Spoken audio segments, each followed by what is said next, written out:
കഴിഞ്ഞ ഡിസംബർ 17-ന് ഇടപ്പള്ളി കുന്നുംപുറത്ത് 3 ബൈക്കുകൾ കൂട്ടിയിടിച്ചാണ് അപകടമുണ്ടായത്.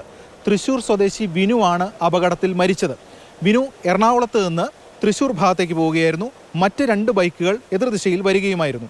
പക്ഷേ ഈ അപകടമുണ്ടായ ശേഷം മറ്റ് 2 ബൈക്കുകൾ ഓടിച്ചത് ആര്, ആ ബൈക്കുകൾ ഏതൊക്കെ എന്ന് കണ്ടെത്താൻ ഇതുവരെയും കഴിഞ്ഞിട്ടില്ല. എളമക്കര പോലീസുമായി ബന്ധപ്പെട്ട് അന്വേഷിക്കുന്നു എന്നതാണ് വ്യക്തമാകുന്നത്.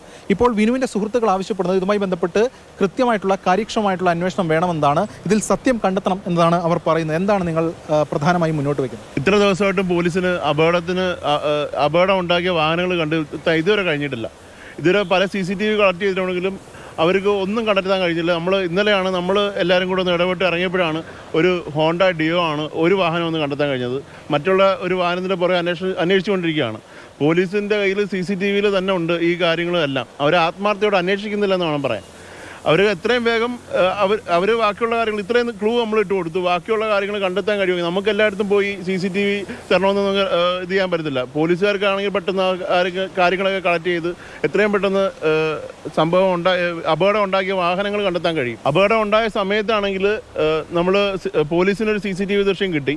ആ വീഡിയോസ് കണ്ടപ്പോൾ തന്നെ നമുക്ക് തോന്നുന്ന ഏകദേശം ഒരു 10-25ഓളം ആൾക്കാർ കൂടി ആ 3 മിനിറ്റ് നമ്മളെ കണ്ടു. 3 മിനിറ്റും അവനെ ആരും തിരിഞ്ഞു പോലും നോക്കിയിട്ടില്ല. ഒരു ഓട്ടോക്കാരൻ ചേട്ടനാണ് അവസാനം അവനെ ഹോസ്പിറ്റലിലേക്ക് എത്തിച്ചത്. അപ്പോഴേക്ക് ആളുടെ ജീവൻ പോയി. വിനുവിനെ ഓട്ടോയിൽ കയറ്റിക്കൊണ്ട് പോകുന്നത് വരെ ഈ പറഞ്ഞ 2 ബൈക്കിൻ്റെയും യാത്രക്കാർ അവിടെ നിൽപ്പുണ്ട്. അവരൊന്നാ അവൻ്റെ അടുത്ത് വരികയോ അല്ലെങ്കിൽ ഒരു 3 മിനിറ്റോളം ഏകദേശം അവൻ ആ റോഡിൽ കിടപ്പുണ്ടായിരുന്നു.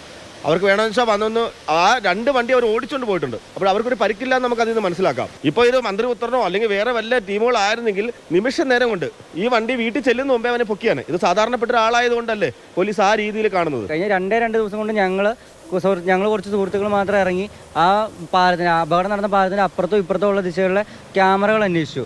ആ ക്യാമറകൾ പോലീസുകാർ എത്താത്ത പല ക്യാമറകളും ഉണ്ട്. 5ഓളം ബസ്സുകൾ പോയിട്ടുണ്ട്. ഈ ബസ്സുകളുടെ ഡാഷ് ക്യാം ഉണ്ട്, ഇതിലിരുന്ന ആളുകളുണ്ട്, ഇതിന് ഇടയിലൂടെ വന്ന ബൈക്കുകളുണ്ട്.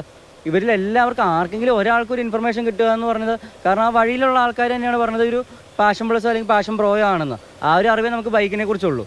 ഇതുപോലെ എന്തെങ്കിലും അറിവുകൾ നമുക്ക് കിട്ടുകയാണെന്നുണ്ടെങ്കിൽ അത് നമ്മുടെ അന്വേഷണം, പോലീസിൻ്റെ ഭാഗത്തുനിന്നല്ല, നമ്മളുടെ അന്വേഷണങ്ങൾക്ക് നമുക്ക് വേണ്ടി ഞങ്ങളുടെ സുഹൃത്തിന് വേണ്ടി ഞങ്ങൾ ചെയ്യുന്ന ഞങ്ങളുടെ അന്വേഷണത്തിന് ഒരു ഉപകാരമായിരിക്കും. ഇതാണ് വിനുവിൻ്റെ സുഹൃത്തുക്കൾ പറയുന്നത്. ഇതിനകത്ത് ഒരു സത്യം കണ്ടെത്തണം എന്നതാണ് അവർ ആവശ്യപ്പെടുന്നത്. ഏറ്റവും പ്രധാനമായി നമ്മൾ എളമക്കര പോലീസുമായും ബന്ധപ്പെട്ടിരുന്നു. അവർ പറയുന്നത് അവർക്ക് 1-2 CCTV ദൃശ്യങ്ങൾ കിട്ടിയിട്ടുണ്ട്. അത് പൂർണ്ണമായും വ്യക്തതയില്ല. പക്ഷേ വിനു ഓടിച്ചിരുന്ന ബൈക്ക് മറ്റ് 2 വാഹനത്തിൽ തട്ടുന്നത് പോലെയാണ് തോന്നുന്നതെന്നൊക്കെയാണ് അവർ പറയുന്നത്. ഇക്കാര്യത്തിൽ എന്തായാലും മറ്റ് 2 ബൈക്കുകൾ ഇതുമായി ബന്ധപ്പെട്ട് ഈ കേസിൻ്റെ വിഷയവുമായി ബന്ധപ്പെട്ട് കണ്ടെത്തേണ്ടത് അനിവാര്യത തന്നെയാണ്. ഇത്രയും ദിവസമായിട്ടും അത് കണ്ടെത്തിയിട്ടില്ല. അതാണ് സുഹൃത്തുക്കൾ ഉൾപ്പെടെ പങ്കുവയ്ക്കുന്നത്. ക്യാമറമാൻ വേണുവിനൊപ്പം S രാഗിൻ, മാതൃഭൂമി ന്യൂസ്, കൊച്ചി.